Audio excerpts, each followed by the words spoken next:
Brune Poirson, bonsoir. Bonsoir à vous. Merci d'être parmi nous. Alors, si j'ai bien compris, vous vous occupez du S et du E de RSE chez Accor. Comment faites-vous? Déjà, je travaille beaucoup. Ça, c'est la réponse. Bonne réponse. Je pense que ces deux enjeux-là, ils sont irrémédiablement liés, et je dirais même que plus le temps va passer, plus les questions sociales vont devenir et vont prendre presque la primauté sur les questions environnementales. Ça, j'en suis convaincue. On le voit déjà dans les conséquences du Covid, à quel point ça bouleverse la société, et on voit aussi à quel point la destruction de l'environnement aura un impact social, un coût social absolument colossal. Et dans ce contexte-là, je pense que les entreprises ont un rôle clé, majeur, est très important à jouer. Les entreprises, il ne faut pas oublier que c'est 65% de l'activité mondiale, 80% de l'emploi mondial. Donc sans elles, il n'y a pas de transition écologique ou de transition sociale possible. Mais alors c'est extraordinaire de faire ça après avoir été ministre, où le ministre dit « faites-le », mais maintenant vous avez à le faire. J'avoue que c'est intéressant d'être de l'autre côté de la barrière. Alors d'abord, dire « faites-le », c'est quand même énormément de travail, parce que, et ça on pourra en parler aussi, mais il y a encore beaucoup d'entreprises qui ne font pas suffisamment, à mon avis, de lobbying positif. Alors, je suis un peu, on va dire, cash. Donc, je vous dis les choses comme je le vois. Et je me considère, ou j'essaie d'être aussi activiste que possible sur ces questions-là, parce qu'elles me semblent, comme je le disais, vitales, évidemment. Et c'est vrai que quand on est au gouvernement, c'est très difficile parfois de trouver un consensus et de faire avancer les sujets, de transformer en profondeur la société. Mais c'est tout aussi difficile quand on est de l'autre côté de la barrière que de mettre en œuvre. Et aujourd'hui, on est dans une période où le comment de la transition écologique, en fait, il est aussi important que le quoi ou même que le pourquoi. Et c'est ça qui est passionnant, c'est ça qui est intéressant, c'est de se mettre les mains dans le cambouis et d'essayer de trouver des solutions très concrètes et surtout le plus vite possible. Alors comment vous faites? Certainement pas toute seule. Je crois que la spécificité de quelqu'un qui est en charge du développement durable dans une entreprise, c'est d'arriver à travailler avec l'ensemble des patrons, des différentes business units, là encore un bon mot français, mais aussi travailler avec différentes fonctions et, au premier chef, la fonction ressources humaines. Et en fait, c'est d'autant plus difficile que les directeurs de ressources humaines sortent du Covid avec plus de pression sur les épaules que jamais. Ils doivent repenser le rôle au travail, le rapport au travail, proposer des nouvelles solutions, contribuer à créer un sens de direction, un sens au travail, etc. Donc ça devient très compliqué. Et néanmoins, ils doivent aussi se saisir de ces enjeux de développement durable.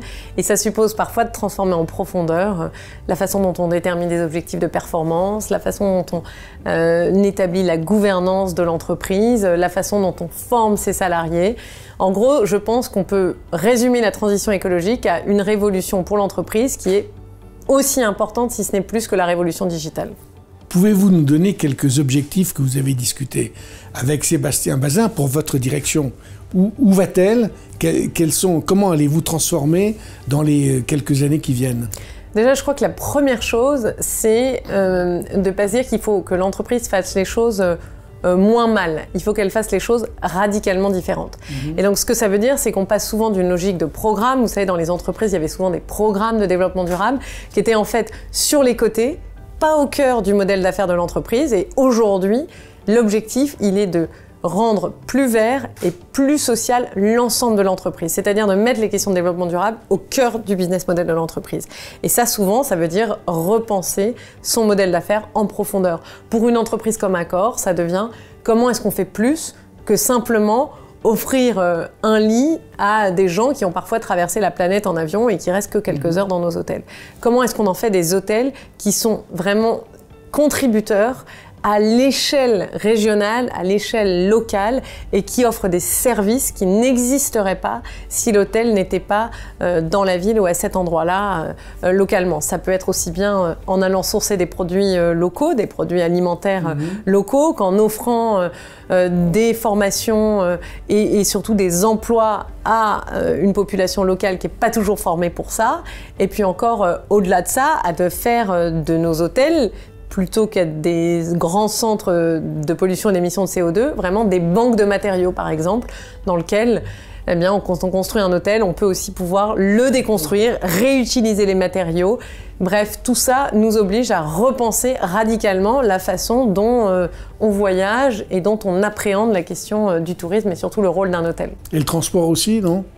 Le transport joue un rôle, évidemment. On ne peut pas dire qu'on n'est pas responsable et qu'on n'a pas un rôle clé à jouer là-dessus. Et c'est pour ça qu'on travaille beaucoup sur justement faire en sorte que l'hôtel soit plus que simplement un endroit où on offre une chambre d'hôtel, mais qui puisse permettre d'offrir des expériences aux clients, aux guests, de façon à ce qu'ils restent le plus longtemps possible à l'hôtel, et comment on leur offre de mélanger à la fois le tourisme, mais en même temps le fait de pouvoir être dans un hôtel pour travailler. Et donc ça, c'est repenser le voyage pour rester le plus longtemps possible sur un territoire, si possible y être arrivé autrement qu'en avion, mais en favorisant aussi la mobilité douce. Et ça fait partie, c'est un des piliers de notre stratégie. C'est une vraie réinvention. Alors sur le S, j'ai entendu dire que Sébastien voulait relancer l'ascenseur social. Est-ce que c'est dans vos responsabilités? Ça l'est aussi, absolument. Pour nous, cette question de l'ascenseur social et la question sociale, elle est absolument majeure. Elle est majeure d'abord parce que quand vous regardez les chiffres du tourisme, c'est tout simplement à couper le souffle. Il y a des pays dans lesquels 70% du PIB et 70% de la population travaillent directement dans le secteur du tourisme. Donc ça nous donne une responsabilité qui est majeure.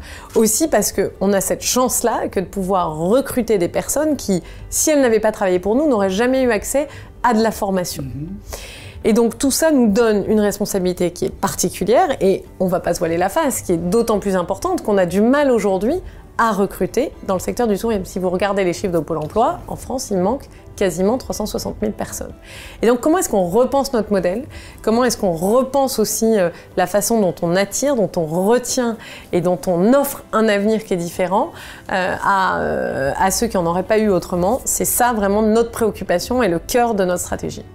Ben merci de ce teasing, nous allons nous régaler, si j'ose dire, pendant le dîner, à vous. En vous écoutant. Je me réjouis des échanges à venir. Merci. Merci à vous.